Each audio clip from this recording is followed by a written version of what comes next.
text, right? Okay. Okay, thanks.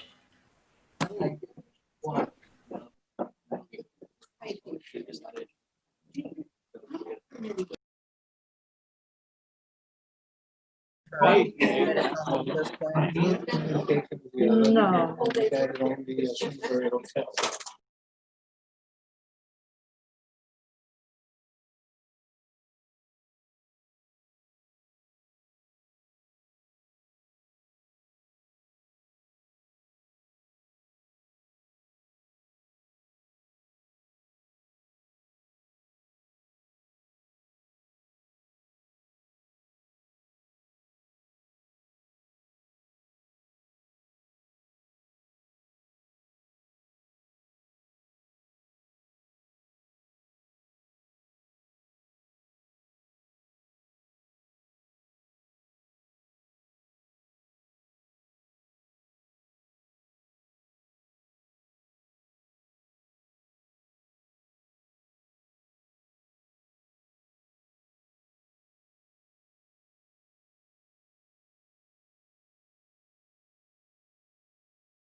Do you want me to start?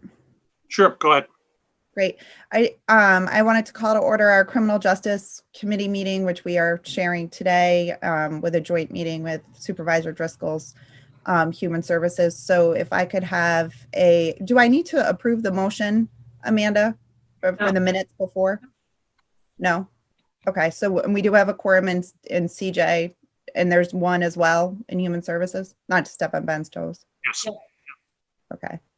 And I'm just I'm trying to get used to our new website and pulling up the agendas, but I know that our meeting starts off with Bob Busey, if we wouldn't mind sharing the screen with him.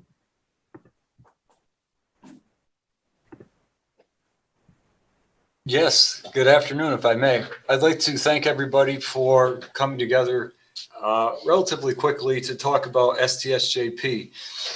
And what that stands for, Supervision and Treatment Services for Juvenile Program. And let me give a quick background of what it is and why we're here today and what we're looking for. Throughout the years, the Probation Department and the Department of Social Services has worked on the STSJP plan. And what the STSJP plan is, it's a funding source for municipalities to fund programs to prevent detention and placement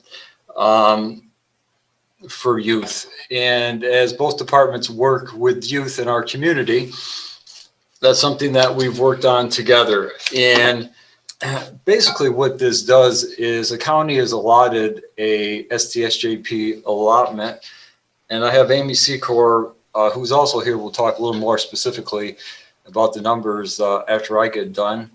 And basically our allotment is in the neighborhood of $40,000, which we use to fund the probation officer for preventive services work within our department. And with that, we've also done some programming through the years. We funded the Council for Prevention in White House. We used to fund electronic monitoring, which we don't anymore. But what we've done over the last year, particularly with Raise the Age when that came, basically we reinvented how we operate in the juvenile justice system and the programs we have. Raise the Age enabled us to get some money that we never had before, so we could establish programs, restorative practice programs with different partners we have in the community, Big Brothers, Big Sisters, Mediation Matters, and a few others, employment and training.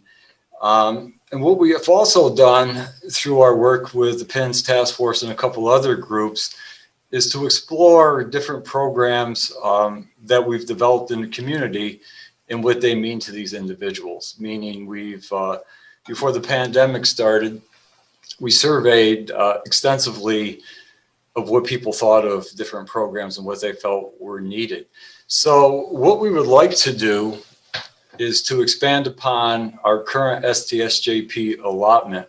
And why we're here today is typically this program application comes out in July, and it's prior to us submitting budgets, so we have an idea of what we need for funding. But this year, With the state, we got delayed and we did not receive the budget, the application until the end of September. And it was due, I think, sometime last week, but we have an extension. But basically, we've explored a couple programs that we would like to include within this STSJP plan, a program with Big Brothers and Big Sisters, and one with our White House to expand what we do with them. Both of these programs would fit the needs of all of our youth in the community. These are the individuals that social services works with, programs the probation department works with. So what we need in our budget, the probation department, would be to expand the funding and ask for an additional $12,953 to be put into our contract line to cover the cost of the programs. Again, these programs are reimbursed at 62% to the county, and it's a pretty good bang for our buck. So we're looking to add a little over $33,000 in programs, and the cost of the county for that would be $12,593. Now, I quickly went over of how we got there, but I'm going to have Amy talk about specifically about the STSJP plan, detention rollovers, and how we're expanding the money. So Amy, if you don't mind. Thank you, Bob. I would also like to thank everybody for contributing to this meeting and being here. So as Bob explained, every year STSJP grants us a certain allocation for us to spend on juvenile programming.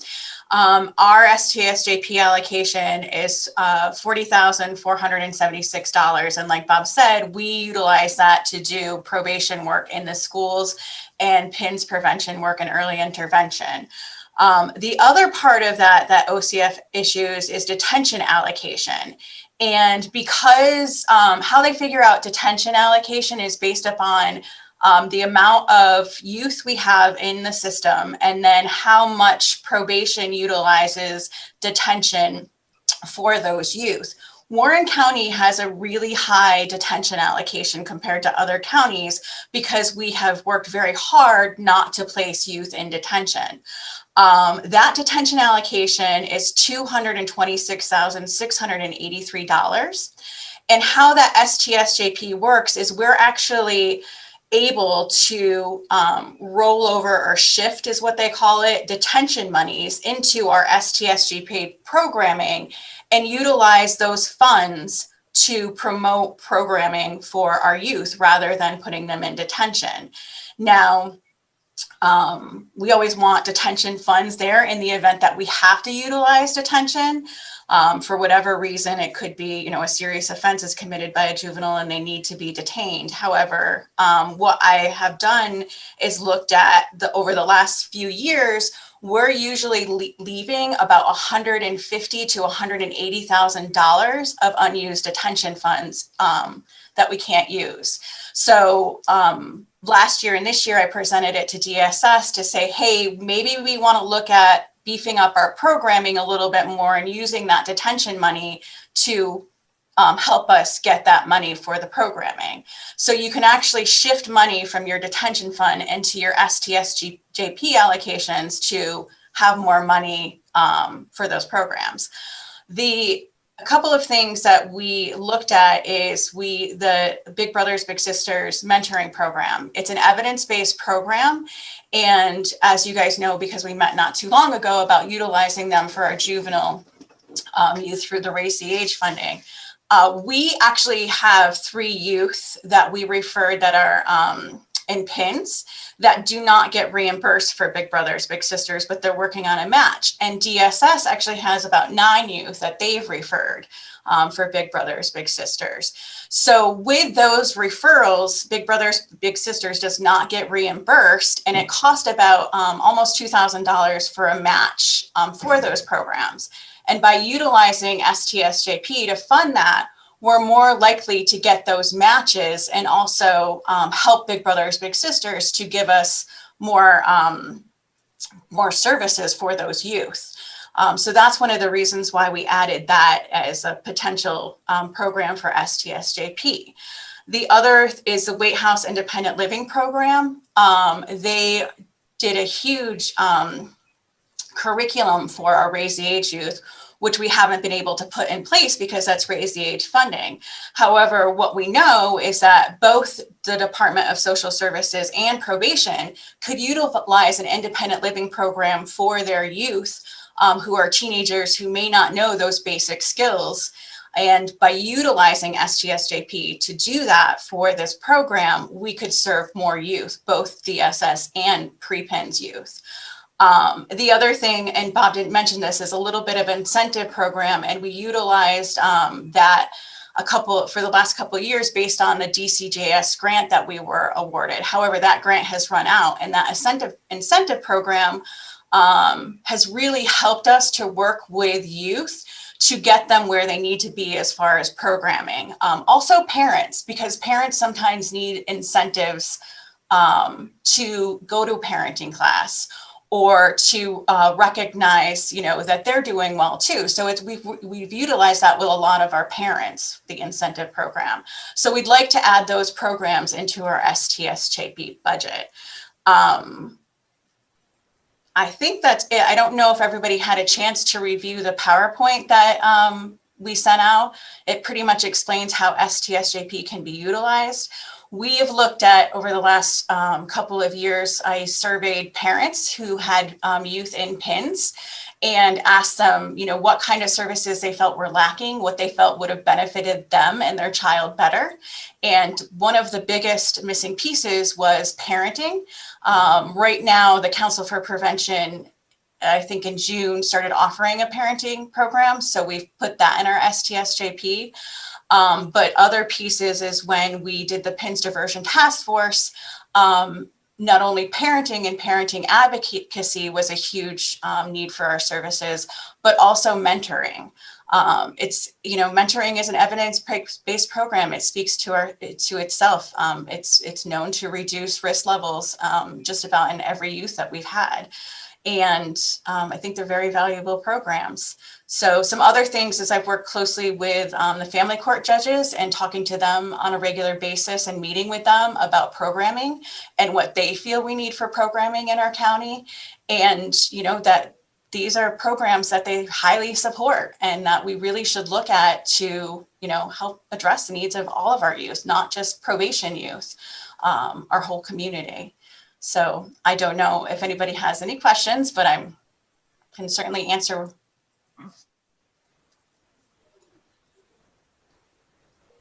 Are there any questions? Sorry, Ben, I didn't mean to jump in. Fine, go ahead. In our previous meeting, we talked a lot about ROI and working with, outside organizations. I've had the opportunity to work with Bill Moon, the executive director of Big Brothers Big Sisters, as well as Margaret DeVries from the White House.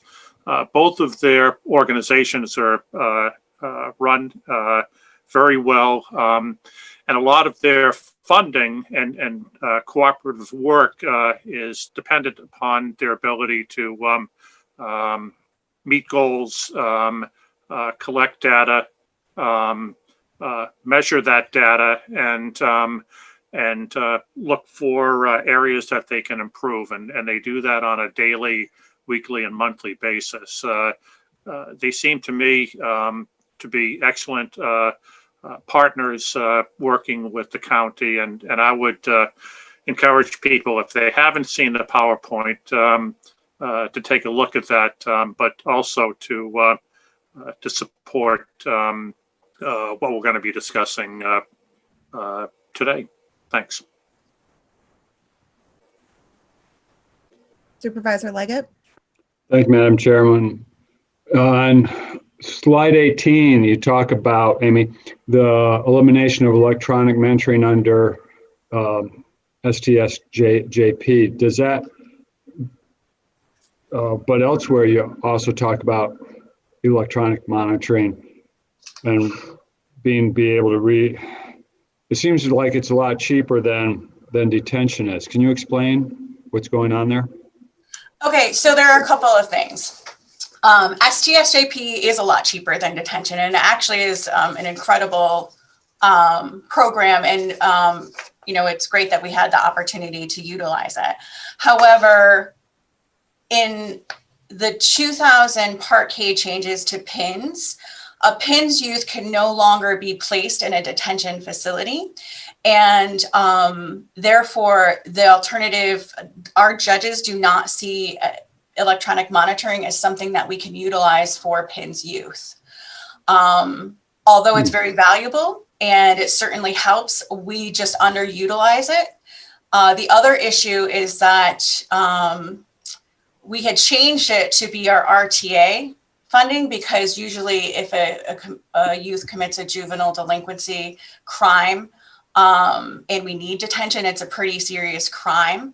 But under Raise the Age, that would be 100% reimbursable rather than the county having to pay a 38% contribution. So that's where electronic monitoring was kind of changed and put on the back burner for our STSJP plan. Although it's certainly beneficial, we just underutilize it. And so it was decided last year to remove it from STSJP. And then the detention gets carried under the RTA instead of under the STSJP detention line item. So we don't have, because we eliminated electronic monitoring from the STSJP, that ended up being, we no longer have an alternative to detention. It's detention or the judge doesn't order detention. So we just don't have an alternative. Okay, but the detention is covered by RTA then?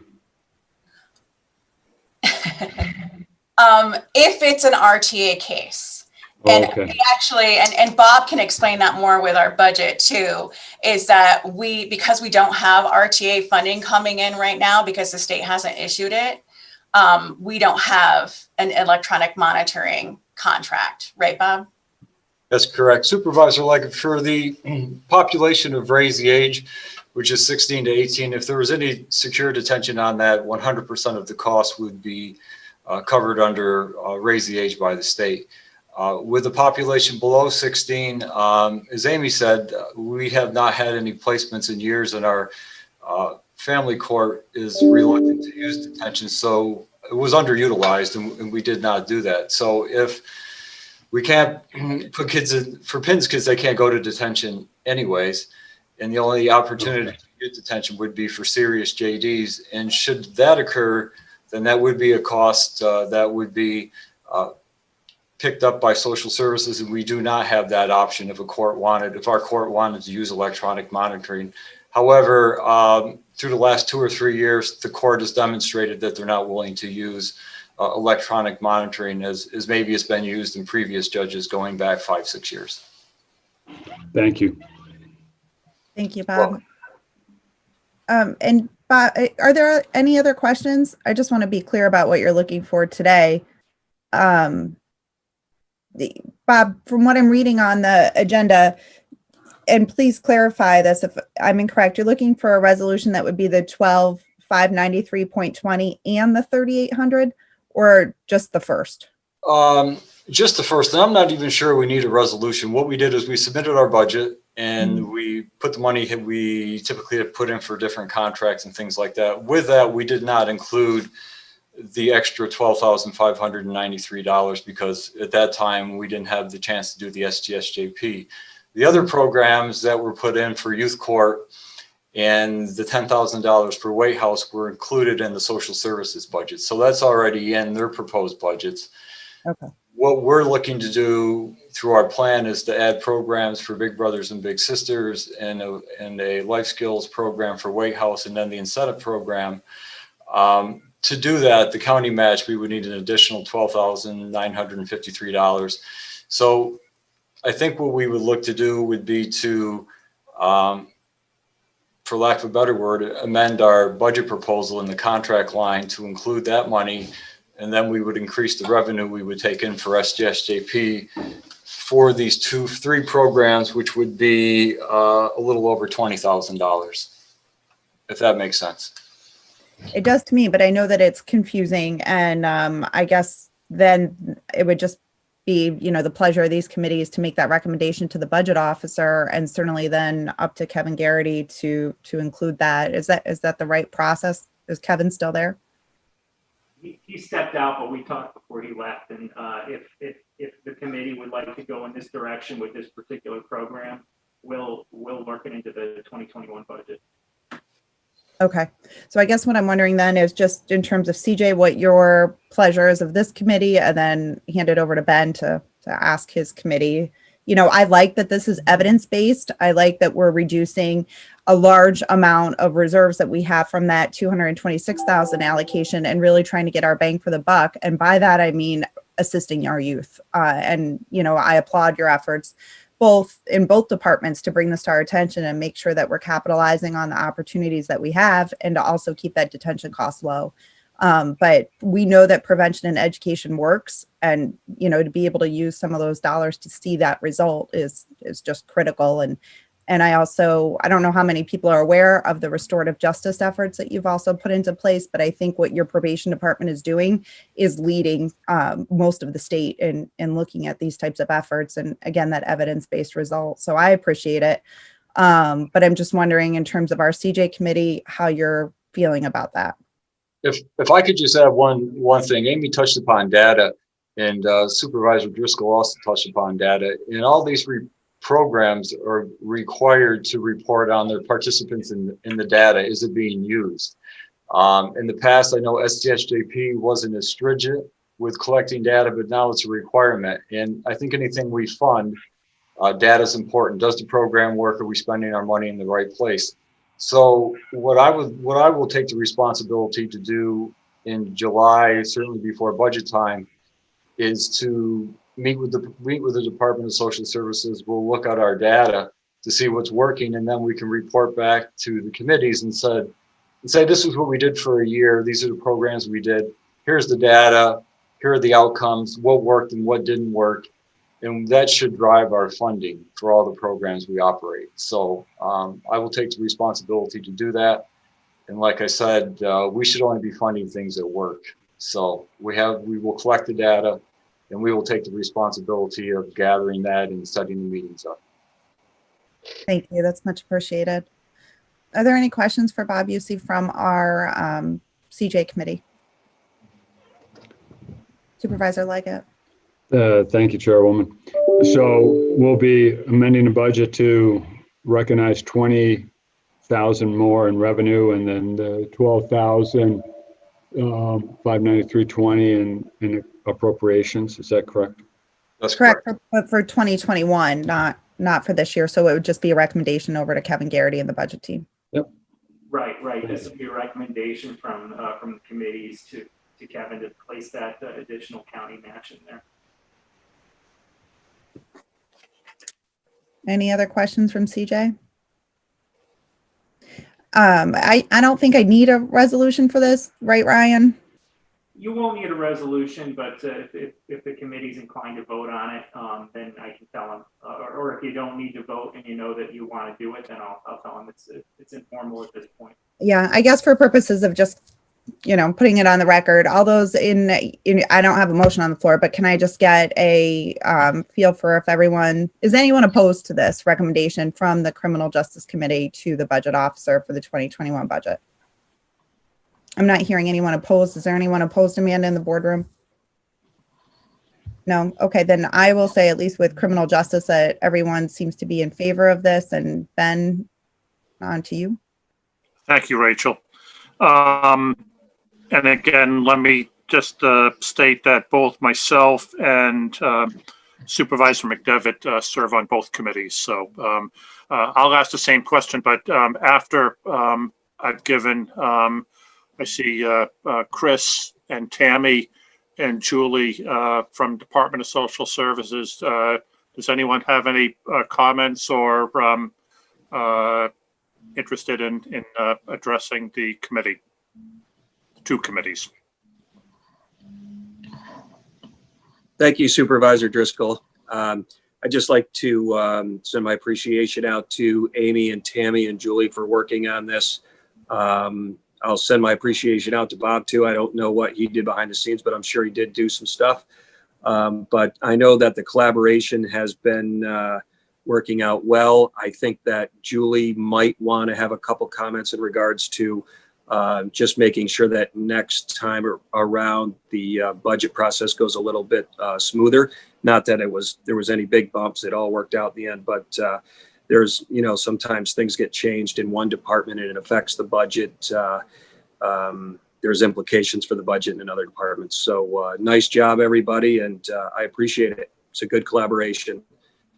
And probation certainly found some nice programs out there and resources in the community for our youth. Thanks, Chris. Anyone else from the Human Service Committee have any questions? Supervisor Hogan. Thank you, Mr. Chairman. I just want to thank Bob and Amy for all the information they provided to us. It was really, really clear and really helpful and much appreciated. Thank you. Anyone else? Mr. Chairman? Supervisor McGowan. Yes, I would also like to put a thank you out to Bob and Amy. When this first was emailed to me, I was looking at it and was trying to figure it all out. And it was a great explanation. And thanks for all your effort in putting this out, Bob and Amy. I think it's a great program, and for the amount of money that you're asking for the county match is really minimal for the support that it gives our youth. Great, thank you. Any comments from the committee room that I'm not seeing? Great. How about a thumbs up from the Human Service Committee as far as moving forward? Good. That concludes my comments. Where do we go from here? Well, I think we have a good consensus. Do you need anything else from our committees, Ryan? Nope, I'll email the folks from both departments. I'll get the budget codes and the adjustments for 2021, and Kevin already indicated that he'll put those in. So we're wrapping up a lot of those entries this week, so it's perfect time. Great. Thank you again to both DSS and to probation for bringing this, making sure that it got in front of all of us before the budget was too far gone in terms of having to come back and correct it or talk about it later. I think this just shows the importance of that collaboration. And again, thank you for that effort. Can I have is there public comment, Don? I always forget that. No, Chairwoman Seaver, there is no public comment on YouTube.